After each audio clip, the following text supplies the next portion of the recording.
Dans la Kabbale, on raconte que lorsque Dieu a voulu laisser une place pour le monde, il a dû se retirer. Ce retrait s'appelle le Tzimtzum. Et à partir de cet espace, 3 étapes de création sont apparues. La première étape s'appelle Akudim. Et si on fait un parallèle avec la manière avec laquelle grandit un être humain, on peut s'imaginer un bébé qui vient de naître. Pour lui, il n'y a aucune différence entre lui et le monde. Quand il a faim, c'est comme si l'univers entier avait faim. Tout est mélangé, uni et sans séparation. Et c'est exactement ce que décrit Akudim. Toutes les forces de la création sont rassemblées en un seul récipient sans individualité. L'unité totale, mais un corps sans conscience. La seconde étape s'appelle Nekudim. C'est le moment où chaque force de la création devient un point séparé. Chacune veut exister par elle-même, sans se soucier des autres. Et cela crée un chaos. Parce que rien ne s'accorde. D'ailleurs, chez l'être humain, c'est un peu comme l'enfant qui découvre son moi. Il veut tout pour lui.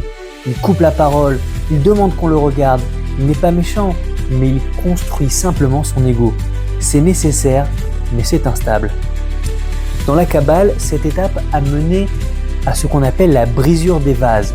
Un monde où tout se casse car rien ne coopère. Cet éclatement ouvre la voie à la troisième étape, les Verudim. Ici, les forces apprennent enfin à travailler ensemble.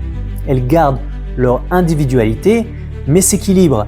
Elles sont capables d'échanger, de partager et de se soutenir. C'est la naissance de l'harmonie. Chez l'être humain, Verudim, ce serait plutôt la maturité. On sait qui on est, mais on comprend aussi que la vie se construit avec les autres. On n'est plus seulement un moi, mais une personne capable d'être en relation, en société.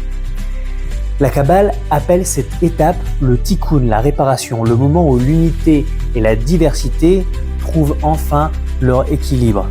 Ces 3 mondes, Akudim, Nekudim et Verudim, forment en réalité le récit de notre propre évolution physique et spirituelle, de l'unité à l'ego puis à l'harmonie. En comprenant cela, on comprend mieux notre place dans le monde et notre mission à nous.